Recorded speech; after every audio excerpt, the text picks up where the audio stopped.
Live from our 7 Tasmania studios, your nightly news with Rachel Williams begins now. Good evening, everyone. Pressure is building on the state government to allow pill testing after the Hobart City Council officially backed the controversial move. Festival organisers and drug treatment services say it's about protecting revellers and saving lives. But the Premier warns it sends a dangerous message.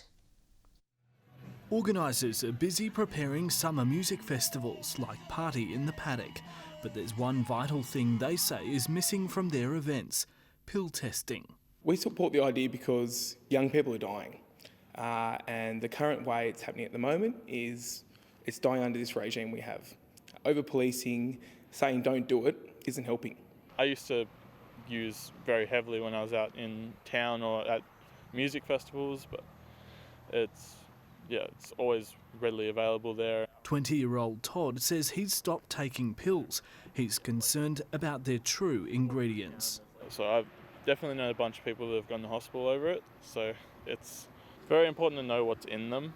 The Hobart City Council has now officially added its voice to that argument, voting to support pill testing. Hobart City Council, as I said, can't actually deliver anything on it.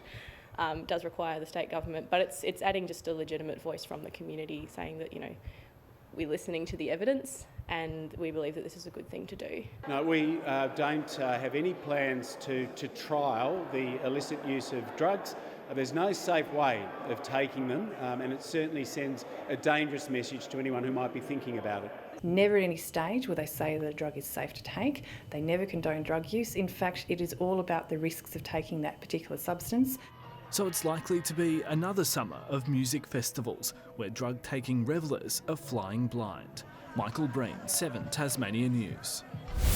Police have praised the efforts of a 43-year-old who tried to save a man found lying face down in the water at a Tasmanian beach. Attempts were made to revive the 51-year-old after he was dragged ashore at West Strawn Beach late yesterday afternoon. Sadly, paramedics pronounced the man dead at the scene. Police have described the local man's response as a credit to the West Coast community, adding he should be proud of his efforts. Police say there are no suspicious circumstances. Anyone who saw the 51-year-old before he was found in the water is asked to contact authorities. Attracting cruise ships into the Tamar Valley is the focus of a new tourism campaign for the region. It was launched at Beaconsfield today in the shadow of the town's former major industry. Brett Victory hopes he's got the recipe for success to attract visitors to Beaconsfield. He's opening a microbrewery next door to the town's historic former gold mine. We've really wanted to make a brewery that was a destination brewery with our product, our food, our location. Tourism is fast becoming the town's major industry, with its industrial history drawing thousands each year. It was the setting today for the launch of a new West Tamar tourism initiative, aiming to increase visitor numbers. It means growth, and if we can continue to grow visitor numbers, especially to the West Tamar, what it means is more jobs for the local people. New branding will be implemented, with a focus on marketing the area as a winter weekend destination. Attracting cruise ships up the river is also a priority. We want to be able to get the people off the boats onto shore activities and come and visit places like Miners Gold at Beaconsfield. West Tamar's mayor says Beaconsfield's heritage should be a major drawcard. One of the major tourist attractions in the valley here in Beaconsfield, and that's the Beaconsfield Mine and Heritage Centre. Premier Will Hodgman helped launch the campaign, saying the West Tamar's past will drive its future. Our so-called traditional industries are now literally the place where our new visitor economy is continuing to expand. John Hunt, 7 Tasmania News. Launceston's Stillwater Restaurant has taken out a top gong at the National Gourmet Traveller Wine Magazine Awards. It was recognised for showcasing the region's best wines. Owner James Welsh says stocking local drops is an important part of the business. We look at what's going to work with the food that we're cooking, but we also want to support the small local players. Stillwater was also added to the awards Hall of Fame. Two Tasmanian paramedics have been reunited with a healthy baby boy they delivered 3 weeks ago. Mum Christy was spending a relaxing day at her Lindisfarne home when she realised her baby was coming and he wasn't waiting for anyone. Little Riley Keefe couldn't wait to enter the world, and at 2 weeks premature came as quite a shock. I had a baby at home by accident. The paramedics who helped deliver him today reunited with this tiny little man. I'll have to get all the cuddles I can get. But it wasn't an average birth. Mum Christy was at home looking after her 4.5-year-old son when she felt a familiar feeling. I thought, oh, I think my baby's coming or something's wrong, so I called my husband and the ambulance, and once they got there he was coming out, so it happened all really fast. The head was there, so we just, just helped Christy deliver little Riley, so it was just beautiful. Thankfully, there were no complications, with the ordeal over within 45 minutes. She was very calm, and a few minutes later there was a baby. Incredibly, Christy didn't have any pain medication and only spent one night in hospital. Today, grateful for the team who rallied to make this extraordinary event as smooth as possible. If it wasn't for them, maybe things might have turned out different, so yeah, I'll be thankful to them for the rest of my life. And for the paramedics who are faced with tragedy so often, it's a grand entrance that they welcome too. If it goes well, a delivery is one of the best things. He's just beautiful. I love him so much. Louise Hedger, 7 Tasmania News. A Tasmanian movie rental empire is coming to an end after 37 years in business. Video City's last store is closing as more people go online, turning to services like Netflix. It's an unusual day for Newtown's Video City, busy with lots of customers. They aren't here to rent DVDs, but to clear the shelves, with the store closing down. It's a sign of the times and the change of the industry. We've been home entertainment here and pioneered the industry. I think it's done quite well. The business operated for 37 years, an empire growing to 26 stores, employing more than 970 people. Its catchy ads still stuck in the minds of many Tasmanians. Video City. Good times, not far to go. There's 520,000 people in Tasmania. There's 366,000 members of Video City. So every second person has been a member of Video City over the 37 years. Video City survived through the transition from VHS to Laserdiscs, DVDs and Blu-rays. But one technology it couldn't keep up with, the advent of online streaming. It was quite historical to think of a video library on the day it opened. It was groundbreaking, but things move. It's a shame. There's too much competition now with Netflix and these other things. I guess I'm stuck with Netflix.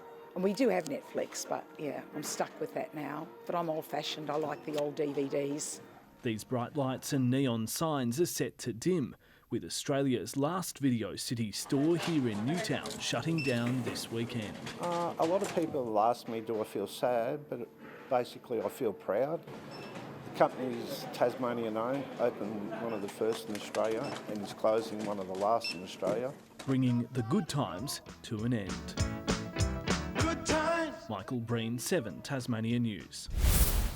Organisers of this year's Tasmanian Christmas Carnival series are breaking with a 132-year tradition in the hopes of boosting the event's popularity. And the move has the tick of one of the state's most exciting athletes who's continuing to strive towards the Olympics. For more than a century, thousands have flocked to Burnie's West Park on New Year's Day to witness some of the country's best track and field athletes compete. But this time around, the iconic carnival will take place on New Year's Eve. It's a great atmosphere in Burnie on New Year's Eve as it is, and now with the carnival on New Year's Eve, followed by a night on the terrace and a couple of band options, it's going to be quite the place to be in northern Tasmania. It's part of several changes to the carnival's traditional format, with Devonport extended to a 2-day event and the Criterium Series scrapped completely. One athlete already locked in to contest the Burnie gift is sprinter Jack Hale. The atmosphere coming back home and running in front of a home crowd is something I don't usually get to do, so whenever I get the chance I try and take it. Following a solid season at track events around the country and the world, Hale is now hoping to gain selection in the national team for the 4x100 metres relay event at September's World Athletics Championships in Qatar. But for the Tasmanian, the ultimate goal remains individual Olympic selection. Qualifies 10.05, so I'm about a metre off that or so. I mean, we've got another 11 months to really prepare and go for it. So if I could just hit that, that'd be perfect. But there's obviously a new point system that's come out, and I'm based off last season and how I went in sort of the domestic races. There's no problem with me making it. I just got to back it up consistently and start to run slightly quicker.